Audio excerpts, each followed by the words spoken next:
don't come in like you have an agenda or that you're above anyone else or above doing anything. Be very humble, and people will recognize that, and people are going to be more likely to call you if you are professional and humble rather than being, a showboating diva with little experience.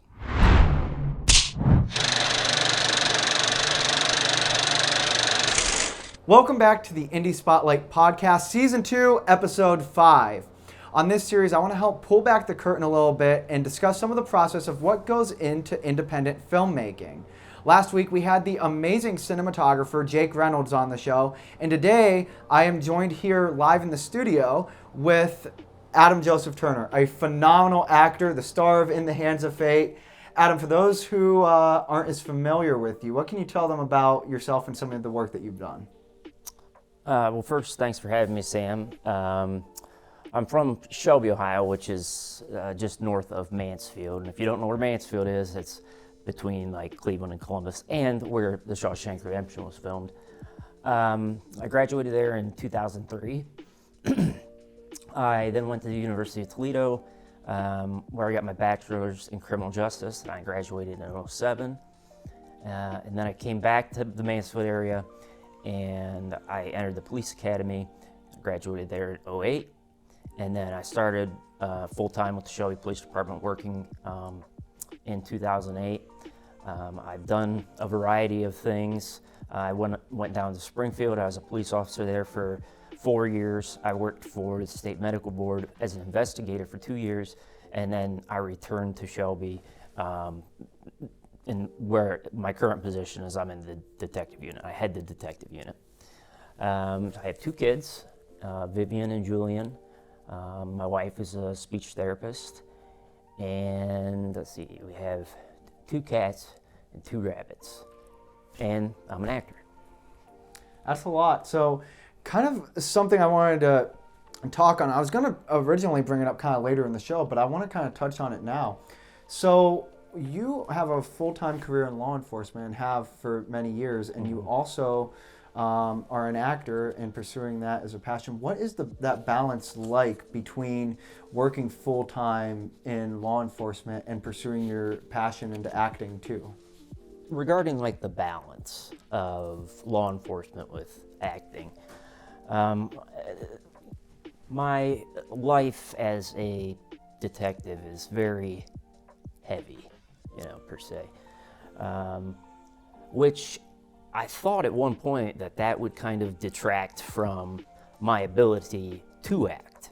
I thought that because my work was so serious, that getting back into the field of acting, my emotions would basically be drained, and I've kind of found out that's not the case. It's actually the complete opposite. Acting's, for me, is an outlet. So, the things that I see and deal with on a daily basis are very tough. So acting's like a vent. It's a way for me to express myself and have fun and do something that I love. Right now, my schedule is pretty good. I work Monday through Friday, 7 to 3. And so I have evenings available and I have weekends available, which is generally when we're filming. So that works out. It can be tough. Fortunately, my wife is very supportive of my acting and my pursuit of acting. She knows that this has kind of been a dream of mine since I was a boy, and very supportive. Never said anything like, "Why are you going here? I need your help at home." Nothing. Very, very supportive. So that's been the most important thing in my life. Sometimes things can happen, and this has happened during The Hands of Fate. Mm-hmm. Things happen last minute sometimes. I mean, there'll be an emergency, and it's like, I wasn't planning on this. I don't have to go in. That part's a little tough, but I tell the directors and everybody pretty much up front, this is my job. 9 times out of 10, I'm not going to get called in, but things do happen at the last minute and at the worst times, and then I'd have to go in. So that part can be a little tricky, but I think just with communication between the director and me, that's why it's very important. So he knows or she knows what's going on. Yeah, there's actually not just in the Hands of Fate, but I remember one of the earlier times that we had just kind of met was when we were working on Andrew Chapman's movie Scavenged, and there was one day in particular that really stood out to me, and my impression was, wow, here's a guy that's committed, here's a guy that's dedicated. You remember we were on set, you got called in, and you came back later that day after you... Yeah. I did. Yeah, and I was, it's always kind of like a disappointment. It's like, oh, man, I gotta go. But yeah, I left, drove home, worked, and then came back. So yeah, I mean, it's like I made a commitment, so I'm gonna follow through. But I got to deal with the work thing. But then I'm gonna come back and finish my commitment. And I think that's like a true testament too, to not just your character, but also your work ethic, both in both of your lines of work. Two very different fields. But because I know a lot of people wouldn't do that. A lot of people, they got called in, they're like, oh, sorry, and then they just go to work, and that would be the end of it. But it kind of speaks volumes to my next question is, so what advice do you have for someone, not necessarily if they're working in law enforcement, but just anything in general, a demanding full-time job that wants to get into, acting in independent films? So my advice is, don't give up. Don't give up. You have to earn money somehow. And when you're starting in acting, you're probably not going to be able to sustain yourself on acting alone. You're going to have to supplement it with something else. If acting is your passion, or if directing is your passion, don't ever stop and say, well, I can't do that because I got to work a full-time job and I got this and I got that. If you truly love it, find a way. There's always a way to squeeze in that time. Just don't ever believe that you can't do it, because you can. Every job has time off. So in your time off, be reading, be auditioning, be watching movies, doing something to keep up, the drive and the lust and the passion for acting. Study, take classes, keep reading, step out of your comfort zone and watch movies that you wouldn't normally watch. Maybe watch some of the classics. I think all that's important. I also think that having a balance of some kind of spirituality, whether it be praying or meditating, something where you can balance everything. Because when you're adding in acting with a full-time job, with a family, with other commitments, life gets busy and life gets stressful. So you have to find a way to kind of come back to the center and balance yourself. And for me, it's doing both. It's praying and meditating. But as far as the families, I think it's important to communicate with your loved ones, like, hey, this is what I really want to do. These are the times I'm gonna do it. I have an audition this day. We're filming this day. Communication is absolutely key. And don't let, the final piece I would say is don't let your identity, who you are, everything be based on the full-time job. If you say, well, I'm a detective and that's me and that's my life, that's who I am through and through, you're gonna have issues.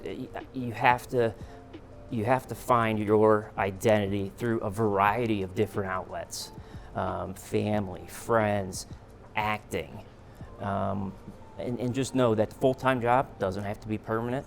It can just be temporarily until you get into the field and you start making connections. And so maybe eventually you can do this full time and not have to work, another job.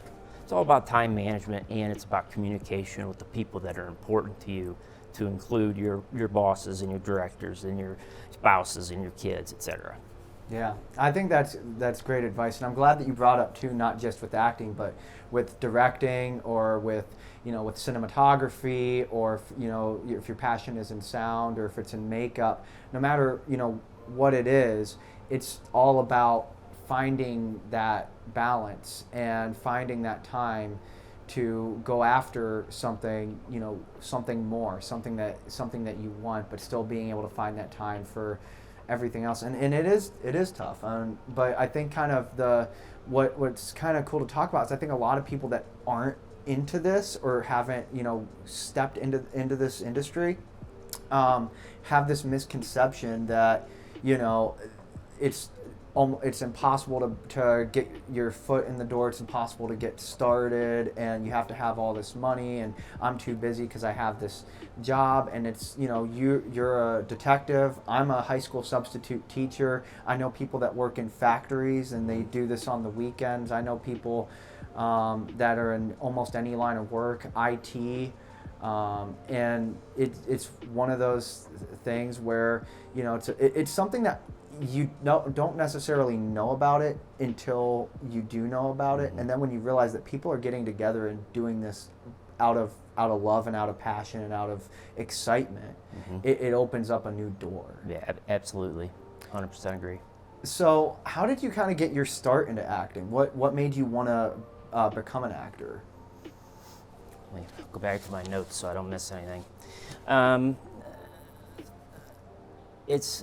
It's kind of been, it has been a passion of mine since I was a kid. It was just something that was ingrained in me my entire being, going back to a very small child. I mean, grade school, elementary school, I knew that this was something that I wanted to do. I like making people laugh. I like making people not cry, but have emotion around one of my performances, be it anger, be it sadness, be it understanding or love. I like being able to do that, being able to show basically how in depth I get with my characters to the audience. I grew up, I watched movies all the time. Every Friday, my friends and I would go out to the movies. So I saw movies every Friday or every Saturday, all through high school. And I was watching movies on the side. I was watching sitcoms. I was just consuming a lot of media. Some of my favorite actors when I was growing up was Jack Nicholson, Bruce Willis, Tom Hanks, Al Pacino, Leslie Nielsen. I loved Seinfeld, so I watched a lot of Michael Richards and his facial expressions when he did Kramer. I took a lot from him because he was able to portray such an interesting character just with some of his facial expressions and body movement. And I started collecting autographs as a kid, and I have probably over 300 autographs. Yeah, you told me about some of them. Mm-hmm. There's some really impressive ones. For everyone listening on the podcast or watching us on YouTube, who's your favorite autograph that you got? So I started writing to celebrities. I actually got a book from Barnes & Noble back in probably the mid-90s, and I started writing to celebrities that I looked up to, and some of the ones that were like personalized to me, where I would tell them like, hey, I really admire your work. This is something I want to do.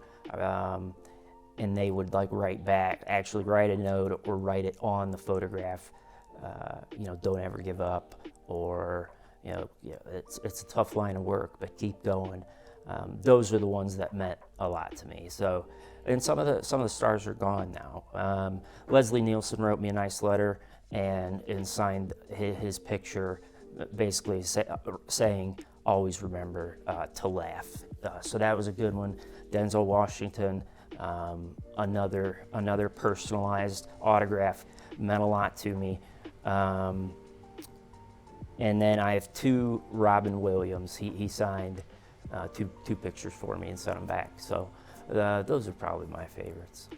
That's great. I love too that, especially giving you not just an autograph, but like a message too. Mm-hmm. Was really nice. So, kind of shifting gears a little bit and talking more about your work as an actor. What are some of the early roles that you played, and what lessons did you learn from some of those earlier performances that you gave that you carried with you? So I started acting basically in elementary school. I was in basically all the plays that we did, from whenever we started in elementary school, I think it was around 1st grade up till 6th grade. And then when I got into high school, then I took some classes, some acting classes in the mid-90s. One was at Ashland and one was at Ohio State, Mansfield. And then when I got into high school, I started doing all the plays. So we did 2 plays a year, one in the spring, one in the fall, and I did all those. I found myself very early on cast in as the lead performer, which was great. But there was a lot of stuff, and this comes back to, again, like juggling your schedule. I had a lot going on back then, just like I do now. So what I learned really how to memorize, my lines, and how important it was to, once you memorize your lines, you have to get them, basically say them how you would say them, and then I would do the whole script and just go through it as fast as I could. And then when I was actually on stage, it was easier for me to, I had forgotten about the lines. They were already ingrained in who I was, so then I could focus more on my emotions, my delivery, my performance, instead of thinking, oh God, what's that line that's coming up? My senior year of high school, I took dancing lessons. And then in college, I sang in the men's chorus, and then I took a break, and that's when I really, started my law enforcement career. And then around 2019, I really found that I was missing it quite a bit, and so that's when I got back into it, and I've been doing it ever since. So, kind of coming from a theater background, I know theater acting and film acting can be very, very different. What was that kind of evolving from doing theater, going through school, to doing film? So there's a huge difference, and the people that have done both, the actors that have done both, will understand. With theater, the audience is right there, and you have one chance to get it right. You can't, there's no do-overs. If you do make a mistake, you got to roll with it. So what I learned from theater, and this is when I was, in high school, we didn't have microphones like this. We just had like a stationary microphone on the stage. So, I learned how to project to the back of the audience. I learned how to really take my face and change my facial expressions so people in the way back could see my facial expressions. Even if I was not the one talking, they could see my reactions. It really got me to be comfortable in front of an audience, to go out there and just go with it and know that I knew my lines and I knew my parts so well that if somebody else messed up, if I messed up, I could improvise, and I could improvise and get us back on track. So that's something that I learned a lot. I also learned the importance of highlighting your scene partner. There's a technique that Miser taught, that you want the focus of the scene to be on other people, not you. And if you do a solid performance, it kind of like bleeds over, and other people give the exact same performance at the level of intensity that you're giving. If you're at the top of your game. So knowing my character, getting comfortable with being out in front of an audience, knowing that you have to project, just the overall feeling of being in front of somebody and being someone that you're not, being a character and being, incorporating everything of that character into your soul and into your fibers, and then putting it out so the audience can understand. So what advice then would you have for somebody who is getting into acting for the first time that doesn't have a whole lot of experience yet? So my first piece of advice is to pick up a book. Pick up a book and start reading. Read about the fundamentals of acting, read about directing, read about film, read about theater, get to know like the basic terminology. If you have the ability to take classes, take classes. There's classes that are taught, you can learn a lot online. There's classes taught locally where you have to go somewhere and you can learn that way.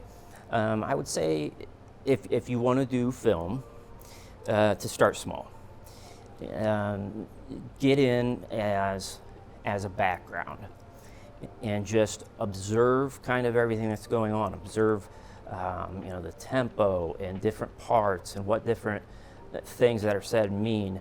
And then you can start to prove yourself early on as a reliable person. Show up on time, don't complain, do what you're asked, help in any way you can.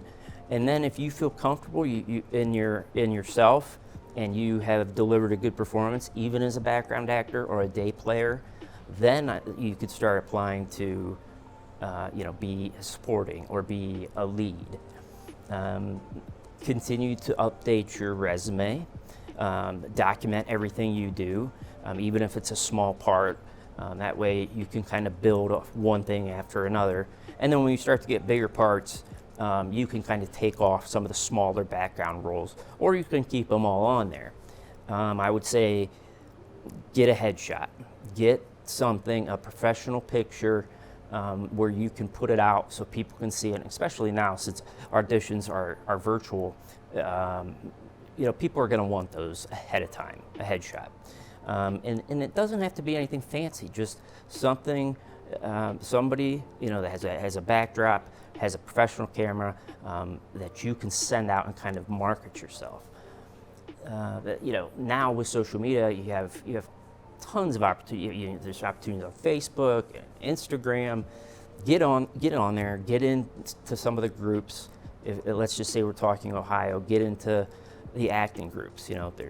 There's Ohio Film. There's Northeast Ohio auditions. There's Central Ohio auditions. There's all these different groups. Get in there. Read what people are saying. Read what people are doing. Don't ever hesitate about asking for advice. If you don't know what's going on or you need help, maybe kind of getting your foot in the door, start talking to people. Communication is key. For me, it's kind of like you find your niche, okay, and find out what you do best. If you have something that no one else has, or that you're so good at it that no one else can touch you, lean into that. Don't be afraid to be typecast or anything like that. Take on what you're good at and basically market yourself so you're better at it than anyone else. And when a role like that comes up, people are like, I know who I'm calling. Watch movies, study people's facial expressions, the actors' facial expressions, which is important when you watch like the classics, because we didn't have the special effects and everything that we have now, so they did have to communicate a lot more with their body and with their face. So watch movies And, lastly, be professional and be humble. Don't come in like you have an agenda or that you're above anyone else or above doing anything. Be very humble, and people will recognize that, and people are going to be more likely to call you if you are professional and humble rather than being, a showboating diva with little experience.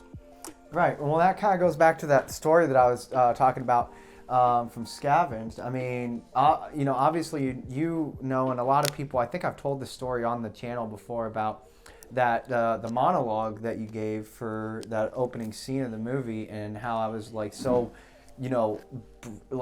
blown away by it that I like saw right then and there, okay, I found Donovan Harlow.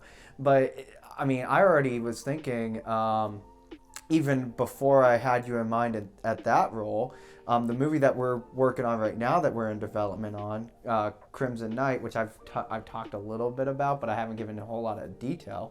But I talked to you about that, like even way before I gave you Donovan, and a lot of that was, I mean, my first impression of you was how professional and how committed and how determined you were, and that it was a huge impression. And I'll say this because you talked about typecasting, just as kind of a joke.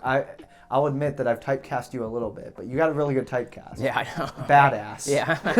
That's your typecast. That's probably something a lot of actors want to be typecast as a badass, but no, it's it is something you lean into. Like Timothy J. Cox, when he was on the show, he had talked about the types of roles that he, even as a writer, he writes for himself, and how he got that advice early on about if there's something that you're really good at, and he kind of leans into being a character actor and playing types of roles like a teacher, or he played like an aging detective in a movie. He's played more roles of like a talent agent, and he'll take on these different types of parts and really get into that character. And over the years, I mean, he's won multiple awards. He's in very highly reviewed movies, and he's very respected in the area. So it's a lot of great advice that you have. Now,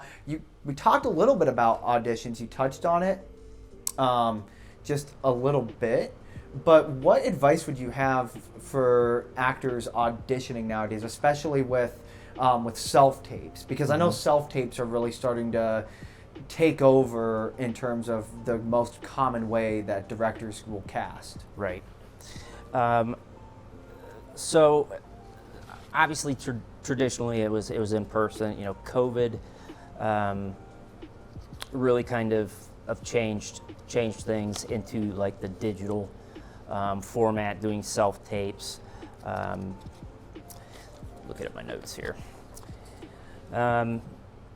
Really now is like the best time to get into this, because everybody's got a phone, everybody has a camera. So even if you don't have a lot of money, you can start by doing an audition on your phone. Now, I would say, like, make sure it's steady and you're not walking around or driving when you're doing it. But make sure it's steady. Make sure you're in the picture center. You got some good lighting. You got some good sound, and then deliver and watch your performance back, see if it's good, and then send it off. You don't have to have all these fancy equipments at the beginning to get your audition out there. Again, like I said before, go for the smaller roles first, especially if you don't have any experience, because every experience on a set or with a different director is going to make you into a better actor. You're gonna say, well, I like how he or she did that. I don't like how he or she did that. And then just take pieces of parts from everybody and make it into you. I would say study and watch the directors in your area, the films they're putting out. Films are on Facebook, YouTube. Then they're going streaming. Get to know the directors in the area that are producing films that you want to be in, and study their work. So the next time they have an audition coming up, you kind of know what to expect from them. No simple terms like slating, demo reel. It's not a lot, but you need to know what those things are, because those words are going to be given to you prior to an audition. Once you get kind of in the door a little bit, get a good microphone. Get something that's stationary, or you can have it like this on your body. Get a good microphone. Get some lighting. Know lighting and how the importance of light coming from the front to highlight your face versus above or versus the back. You don't need to go out and break the bank right away. You can update your equipment and upgrade stuff as you go along. I always remain humble. Walk into a set and don't tell anybody what you've done. Let them see for themselves what you're worth. So being humble is huge. Don't be a showboater. Don't be a diva. I would say keep reading. Watch movies. Watch TV. Be compassionate. There are, especially in this, the independent film industry and even larger, you have people coming from different backgrounds. You have people that have had different experiences in life, different viewpoints, different opinions. You're not going to agree on everything with the director, with your coworkers, but just listen and be respectful. Know that person has something to give that you can take away and use for yourself. Love everyone you work with and show it. Especially in the independent film arena, it's a small community, and it's important to build those relationships and make them as strong as possible, because you can't be an island. You can't just be all by yourself and disregard everyone else. You're not going to survive. You have to be compassionate with other people, be willing to work with anyone, and just show them what you're made of. You're not better than anybody else. You have to be willing to help. So, just for example, when the movie's over or the day shooting is over, if the sound guy or the lighting guy is carrying stuff to his or her car, and you're leaving or you're gorging yourself on food while they're packing up, go ask them if you can help them carry stuff to their car. Be willing to incorporate yourself into every aspect of that filmmaking and help. Just help everybody and be kind.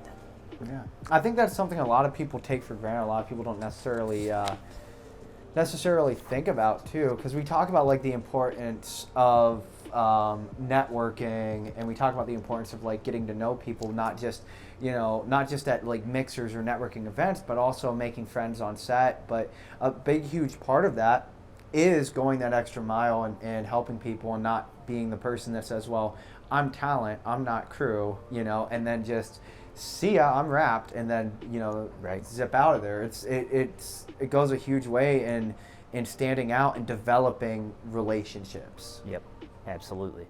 So what would you say is some advice that you'd have of finding the character? What techniques do you have for getting into character and discovering, the character that you're going to be playing?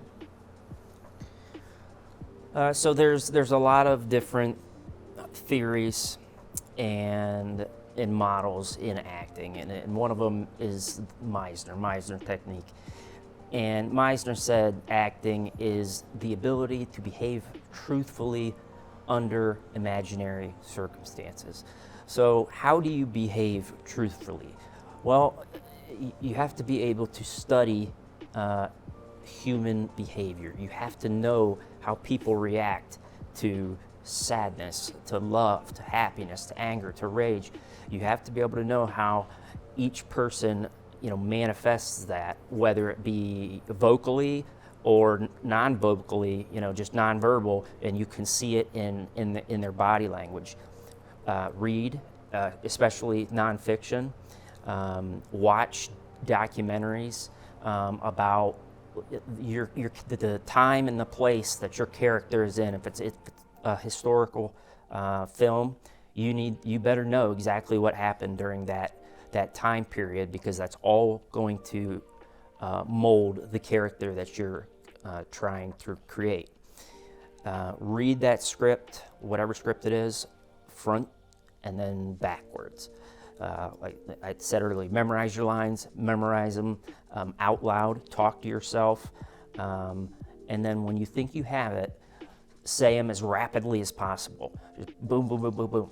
That way you know that you have those lines, and you're not thinking about those lines when you deliver. You're thinking about the performance. You're thinking about your body language, the stuff that you're saying, the stuff you're not saying, how your face looks. And there are different theories, and you don't have to prescribe to one. You can read them all, and I've read most of them, and I think that I take different pieces and parts from each, and then kind of create it into what I'm good at, what I'm comfortable into doing. For me, in some theories will tell you not to do this, but I've experienced a lot through my life, and so I'm able to incorporate a lot of those experiences into a character to be able to say, it wasn't exactly like that, but I did feel rage at that moment, or I was very sad when this happened. And so you can kind of use that as a catalyst into your performance. Like I said, I used to think that, law enforcement, specifically being a detective, would have dampened my emotions. Just been, because, we're taught to kind of be just straightforward and direct, and you can't show emotions, especially during an interview. That's how we're taught. But I found that that's not necessarily the case. And I've spoken to people, every walks of life, that backgrounds that are completely different from me, people that have done completely horrible things, and then you're interviewing them, and then you're watching their behavior. So I've incorporated that into my life and my work. So the ability to look at someone and understand their nonverbals, I think, has been crucial to me in my acting. Yeah, I think it is, and it's because I read a lot too, especially with with independent filmmaking. And I was reading a book, and there's about acting specifically. I was reading a book all about acting, and the one quote, if I could pull one quote from the book that to me sticks out to me, and kind of change the whole way I look at acting is reacting. Mm-hmm. Oftentimes it's less about how you deliver your lines and more about how you react to the other person, mm-hmm. and actually being in the moment and in the scene and listening.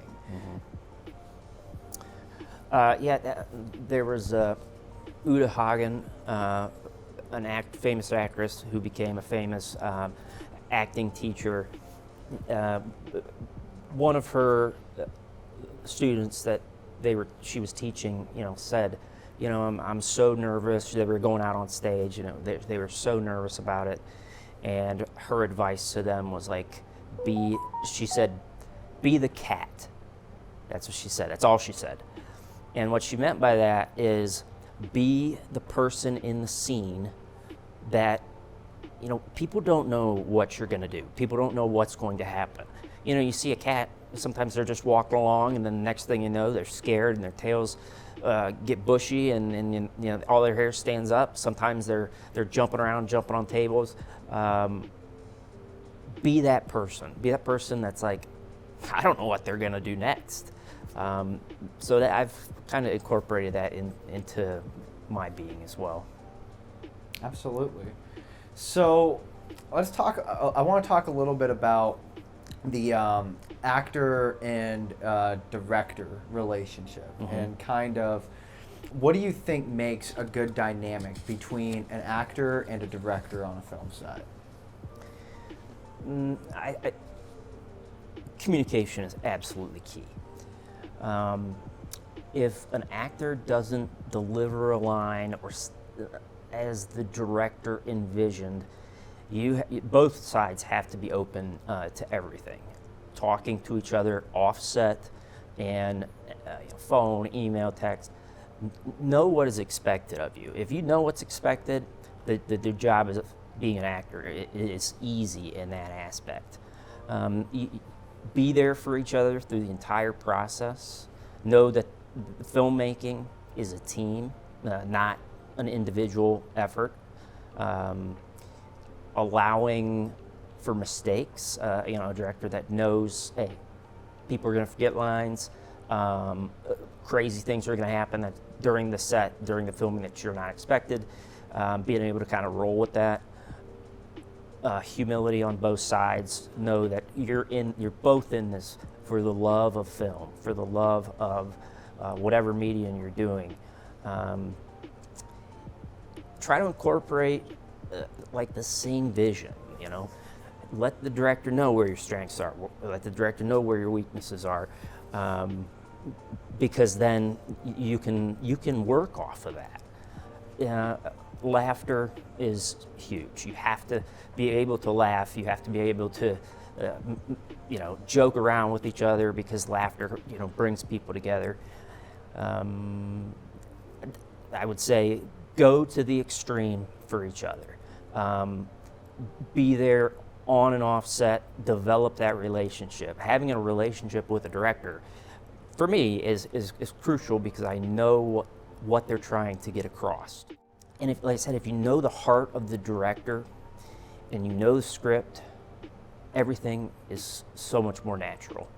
And if you deliver on your promises, showing up on time, being professional, being caring, being compassionate, that's a good relationship.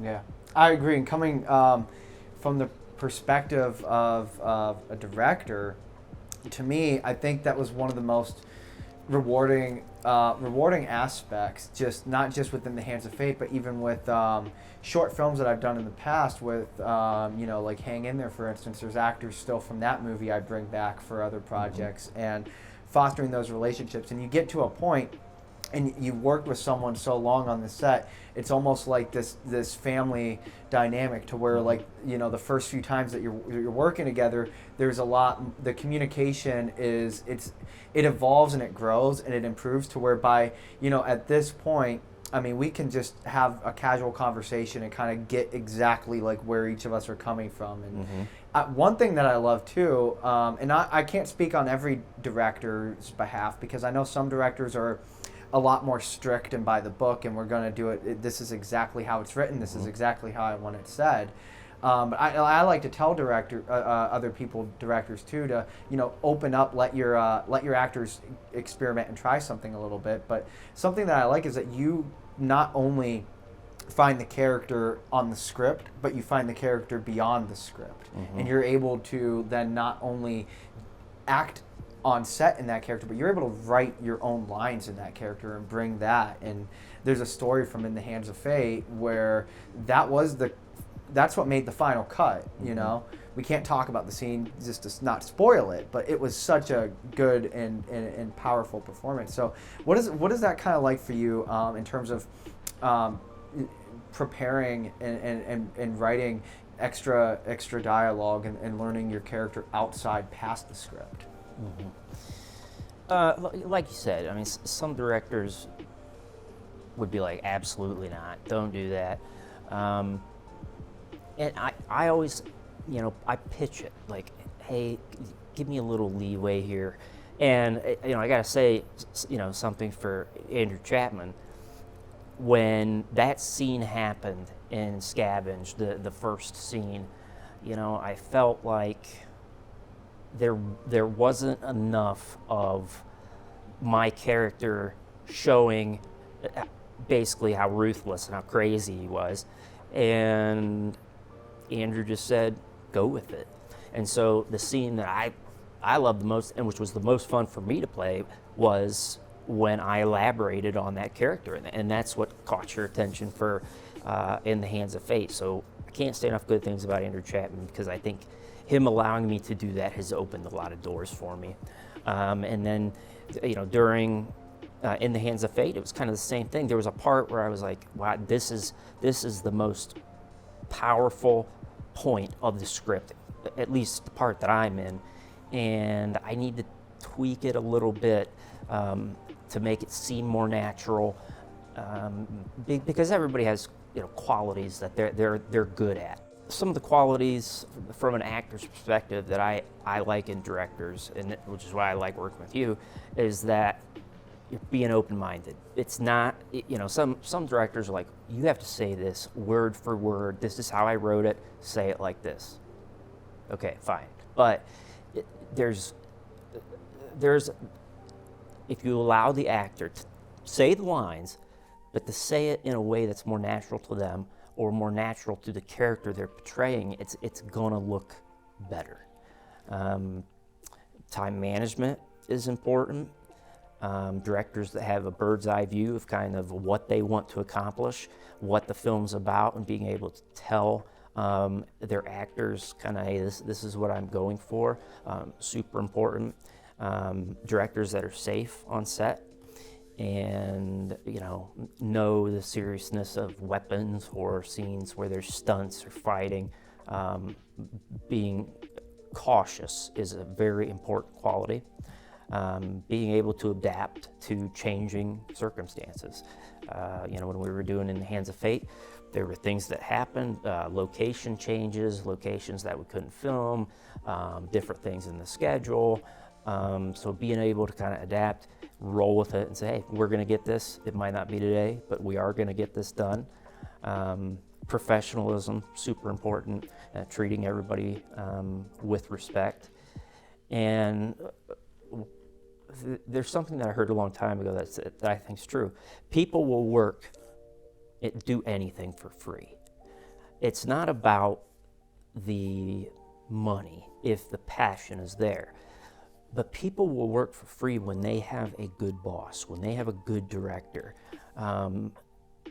If you truly love this, as a director, be the person that inspires others to follow you. If that makes sense. Yeah, I agree with everything you said. And while you were talking, I was thinking about stories and things that kind of can touch back in terms of like adapting. And I want to talk a little bit about adapting, because another video that I did on the Fronsman Productions channel, I talked about how you have to.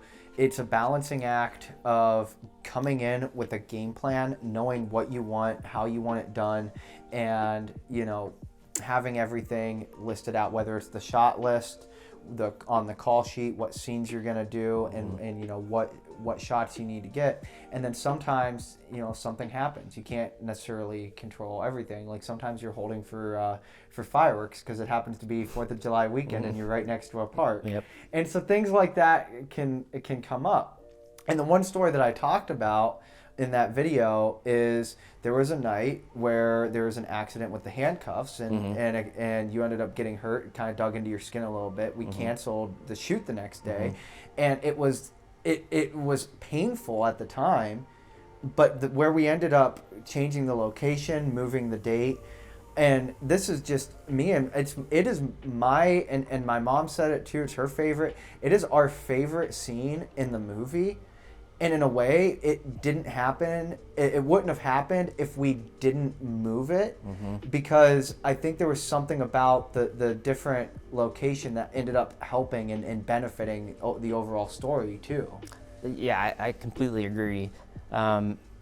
Everything happens for a reason. I really believe that. And that scene, the handcuffs kind of came undone, and and it cut my skin, and then it hurt my arm when I was getting picked up off the ground. So I was sore the next day, but we rolled with it. We got another location. You got another weekend. We got everybody together, and I think it worked out for the better. I agree with you. Yeah, and that's how it's always how it's gonna go. And I've talked about it before. Like, that's when you're making a movie, you're gonna go through every trial and tribulation. You can plan for every possible thing that can happen, and then the thing that you didn't expect is what ends up happening. Right. But in the end, if you just push through it and you persevere, then ultimately it ends up coming together. Yep. So one thing that we didn't talk about yet, but I wanted to just thought would be a fun question. What would you say is the most challenging role that you've ever had to play in a movie? So that was when we were talking about this. That was the question that I had the hardest time writing. I'm not arrogant. But I am confident in my abilities to really portray anything, anyone at any time.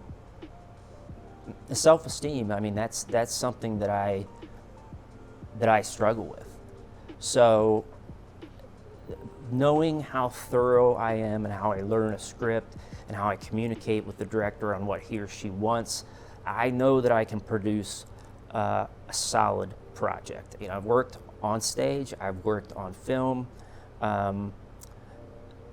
The ones where you do zero research about your character or the environment of your character, or that you're not prepared for, are absolutely the most challenging ones. And if you're prepared, it's not going to be a challenge. It's going to be fun, and you're going to be able to lean into it. I'd say the hardest role for me, and this I think was with a lot of actors, is being themselves.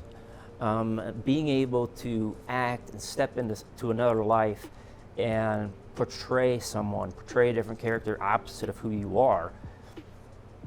If you love this and you're good at it, that's going to be the easy part. The hardest part, for me, is real life, is my career in law enforcement.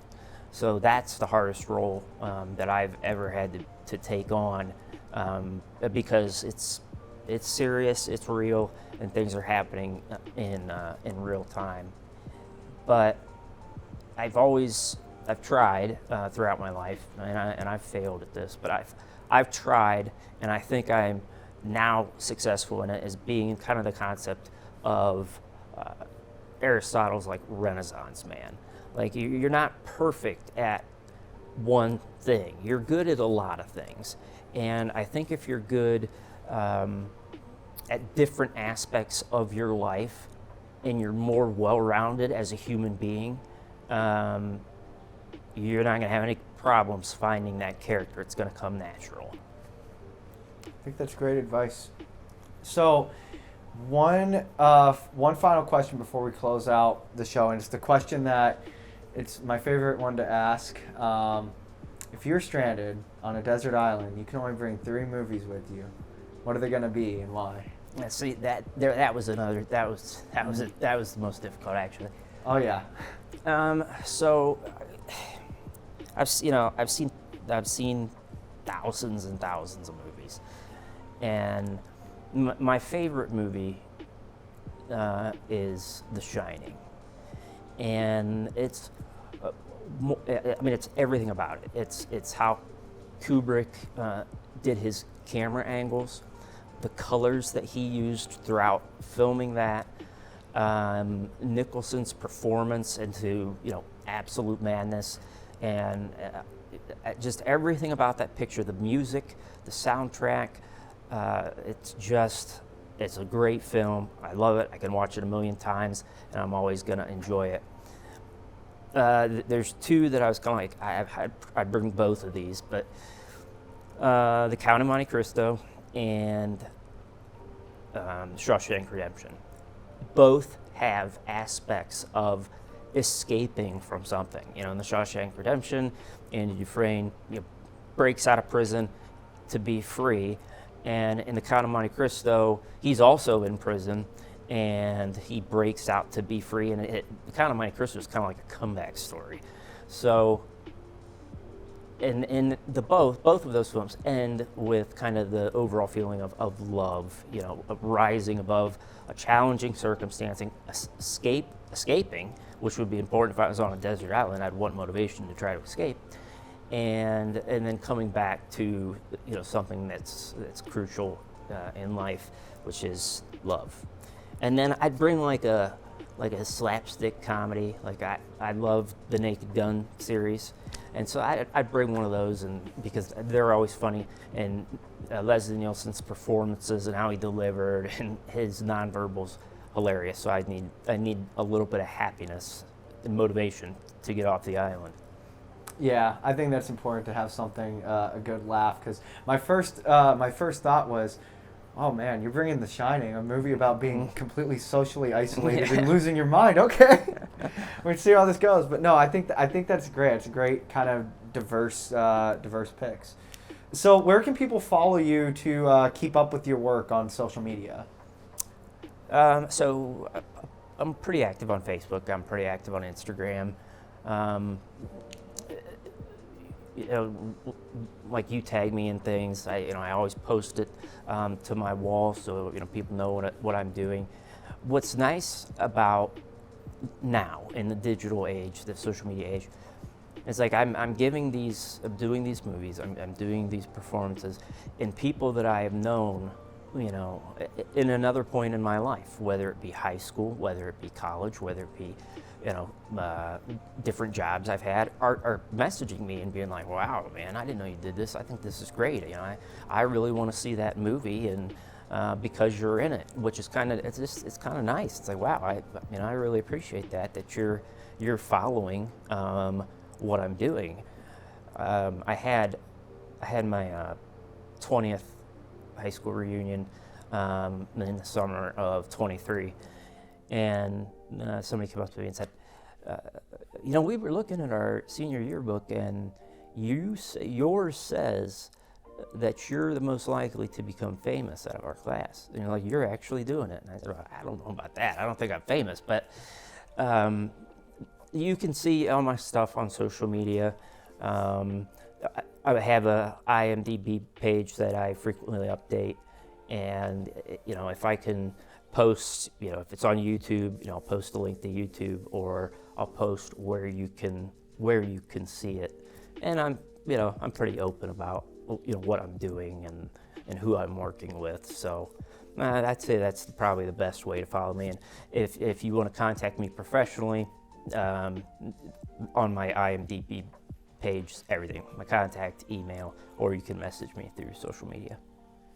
All right.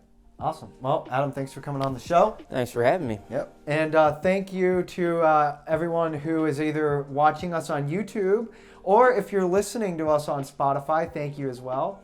Remember, if you enjoy this content and you want to see even more content on independent filmmaking, learning about indie film and the ins and outs, make sure that for those of you that are on Spotify, that you follow the Indie Spotlight podcast for more episodes. And for those of you watching us on YouTube, make sure that you like, that you subscribe, and that you turn that bell on for notifications, so you don't miss another episode here on the Indie Spotlight podcast. And if you missed last week's episode, where we talked to the fantastic cinematographer Jake Reynolds, make sure you go back, check that one out, as well as some of our previous episodes where we talked to all the brightest and most talented individuals in the independent film scene. But anyway, guys, as always, until next time, that's a wrap.